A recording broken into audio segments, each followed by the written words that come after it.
बिस्मिल्लाहिर्रहमानिर्रहीम। ये भी ट्रिग्नोमेट्री का वर्ड प्रॉब्लम है। तो इसमें बेटा ये होता है, इन क्वेश्चंस को समझने के लिए, कंप्लीट सॉल्व करने के लिए 3 ही स्टेप होते हैं। वो 3 स्टेप्स अगर हमारे माइंड में आ जाएं, मुश्किल नहीं है।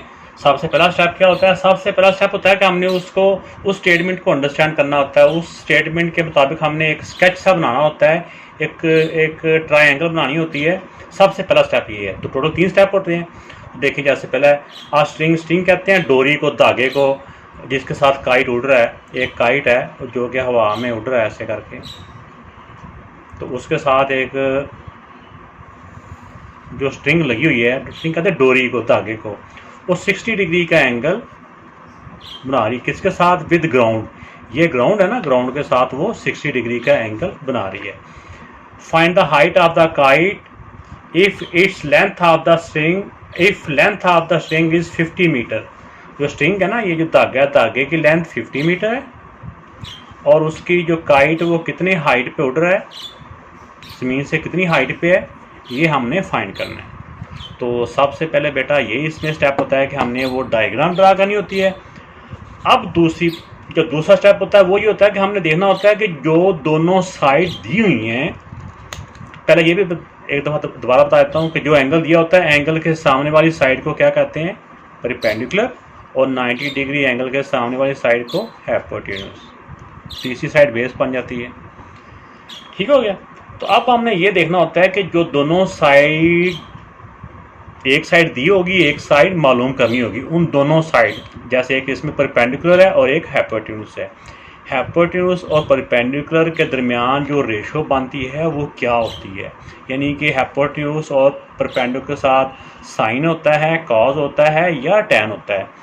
तो हमने ये इससे पहले मैंने आपको बताया हुआ है कि जैसे पहले होता है PH, फिर दूसरा होता है BH, तीसरा होता है PB। तो PH होता है साइन, जैसे होता है ना, पहला साइन कॉस टैन होता है ना। तो PH BH PB, ये मंत्र सा याद कर लेना है। मंत्र और भी हैं, जैसे एक और भी बताया था, सम पीपल हैव करली, जो ब्राउन हेयर वाला भी। तो अगर वो आसान लगे वो भी बेहतरीन है। हर बंदे का अपना एक स्टाइल होता है, मुझे ये आसान लगता है। तो PH होता है पहला ही, तो पहला होता है साइन। यहाँ लिख देंगे हम साइन थीटा इक्वल टू होता है परपेंडिकुलर ओवर हाइपोटेन्यूज PH। तो अब इनकी जगह पे इनकी वैल्यू रिप्लेस कर देंगे हम। तो साइन थीटा, थीटा की जगह पे एंगल आ जाएगा बेटा 60 डिग्री, और परपेंडिकुलर हमारा x है, फाइंड करना है, और हाइपोटेन्यूज हमारा है 50।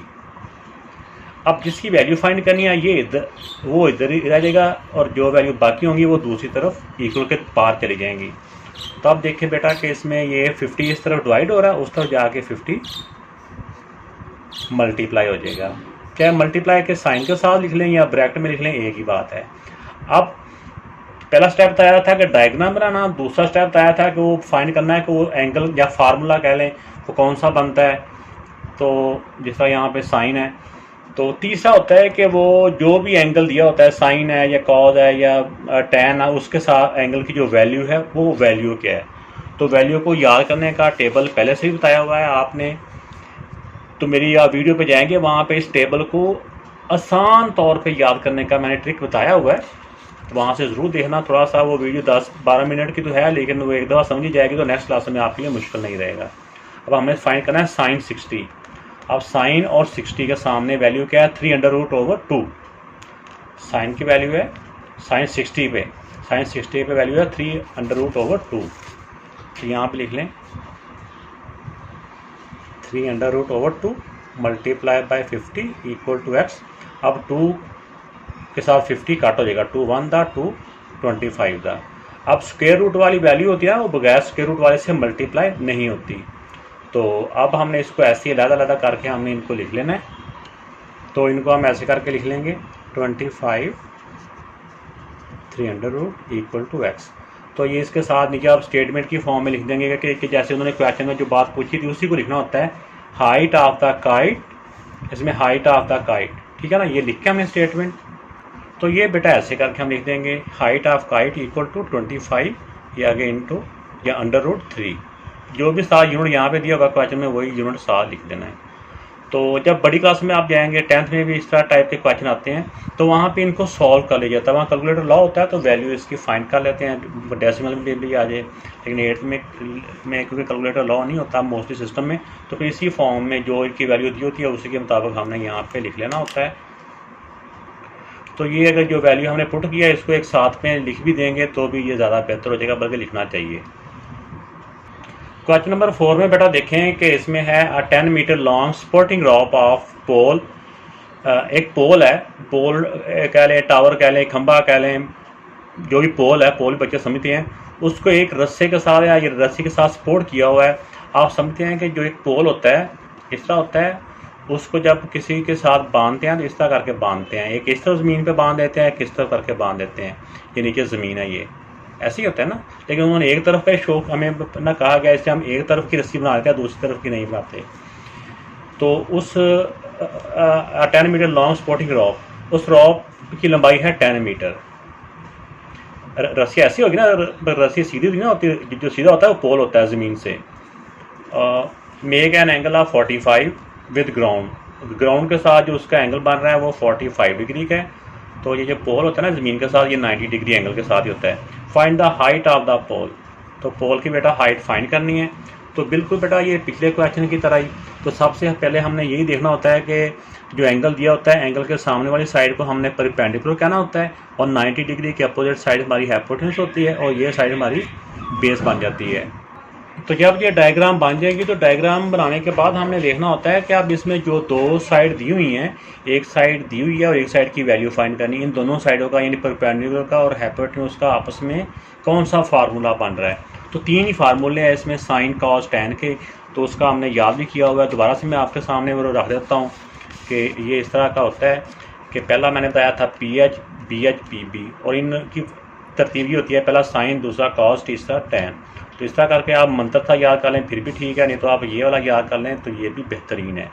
तो इसमें हमारा वहाँ पे परपेंडिकुलर और हाइपोटेन्यूज है, परपेंडिकुलर और हाइपोटेन्यूज होता है साइन के इक्वल। तो अब हम यहाँ पे लिख देंगे, क्योंकि परपेंडिकुलर ओवर साइन है, तो sine theta equal to perpendicular over hypotenuse. तब इनकी जगह पे इनकी वैल्यू लिख दें आप।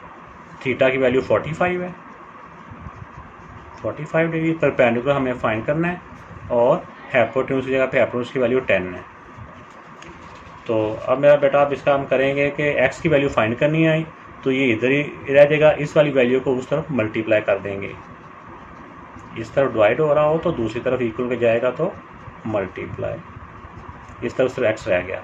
अब सिर्फ इसको ऐसे मल्टीप्लाई नहीं करना, ये साइन 45 डिग्री की वैल्यू हमने देखनी है। इसका जो तीसरा स्टेप मैंने बताया था ना कि इनकी जो रेशो की वैल्यू फाइंड करनी होती है, तो उस टेबल पे जब हम जाएंगे तो हम देखेंगे कि साइन के सामने 45 की वैल्यू क्या है, 1/2 अंडर रूट।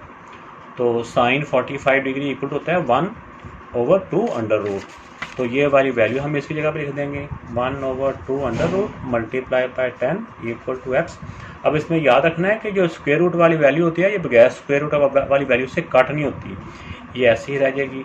तो 10/10/2 अंडर रूट x। तो अब इसको साथ जो भी यूनिट था, यहाँ मीटर था तो इसके साथ मीटर आ जाएगा। यहाँ स्टेटमेंट की फॉर्म में लिख देंगे the height of pole is. तो इस मेथड से बेटा इसका इस तरह से आंसर आ जाएगा, एंड पे लिख देंगे height of pole is this. तो जो बुक के एंड पे आंसर दिया हुआ है वो थोड़ा सा और फॉर्म में दिया हुआ है, वो भी मैं आपको समझा देता हूँ। तो जो उन्होंने किस तरह से दिया हुआ है, जो 2 स्क्वायर रूट है ना, स्क्वायर रूट कैसे ख़त्म होता है, अगर एक वैल्यू का स्क्वायर रूट हो तो वो तो स्क्वायर रूट ही रह जाता है। अगर इसी स्क्वायर रूट को हमने ख़त्म करना हो तो इसको एक और इसके साथ स्क्वायर रूट हम कर देंगे, यानी कि 2 स्क्वायर रूट के साथ किसी भी वैल्यू को मल्टीप्लाई भी कर सकते हैं, उसी के साथ डिवाइड भी कर दें तो उस वैल्यू पे कोई फ़र्क नहीं पड़ता। यानी जो भी वैल्यू है उसी वैल्यू के साथ मल्टीप्लाई भी कर दिया, उसी के साथ डिवाइड भी कर दिया, तो उस वैल्यू पे कोई फ़र्क नहीं पड़ता। तो इस तरह से उन्होंने सॉल्व किया है कि इसको इसके साथ मल्टीप्लाई कर दिया है 10 × 2, और 2 स्क्वायर रूट को 2 स्क्वायर रूट से मल्टीप्लाई करेंगे ना, तो 2 दफ़ा जब 2 स्क्वायर रूट होएगा ना तो इसको हम ऐसे भी लिख सकते हैं। तो स्क्वायर से स्क्वायर रूट कट जाएगा, तो ये बच जाएगा 10 × 2/2। ये इसका स्क्वायर भी ख़त्म हो गया और स्क्वायर रूट भी ख़त्म हो गया ना। अब 2 1 दा एंड 2 5 दा, तो इस तरह करके इसको लिख देंगे। ये 5 बच गया ना, 5 × 2 √मीटर, ये बेटा आंसर आ गया इसका। अगर कोई बच्चा इस फॉर्म में भी लिख देगा तो मेरे ख्याल में नंबर नहीं कटेंगे, लेकिन अगर इस तरह पूरा कर लेंगे तो ये इसका कंप्लीट मेथड हो जाता है। अगर चैनल को सब्सक्राइब नहीं किया तो वो भी करें, और बेल आइकन को भी लाजमी तौर पे प्रेस करें, और किसी क्वेश्चन की कोई कन्फ्यूजन हो तो ज़रूर मुझे बताइएगा। इसी तरह मेरा बेटा इस तरह कोई भी वीडियो को क्वेश्चन ढूंढने के लिए आप इस तरह से सर्च कर सकते हैं, एक्सरसाइज EX लिख दें, आगे जो भी एक्सरसाइज होगी उसका नंबर आ जाएगा, फिर क्वेश्चन नंबर का Q1 या N और या नंबर, अगर जौन सा भी क्वेश्चन नंबर आप ढूंढना चाह रहे हैं, आपकी जौन सी क्लास है, क्लास 6 है, 7 है, 8 है, 9 है, 10th है, वो आ जाएगी। अगर आपका 8 तक है तो नेशनल बुक फाउंडेशन का मैथ है तो NBF लिख दें। अगर जो पंजाब टेक्स्ट बुक बोर्ड का मैथ है उसका PTB लिख दें, PTB होता है वो, आगे सर नदीम नवर लिख देंगे तो आपका बेटा ये आ जाएगा। तो इस तरह से आपके सामने वो क्वेश्चन आ जाएगा।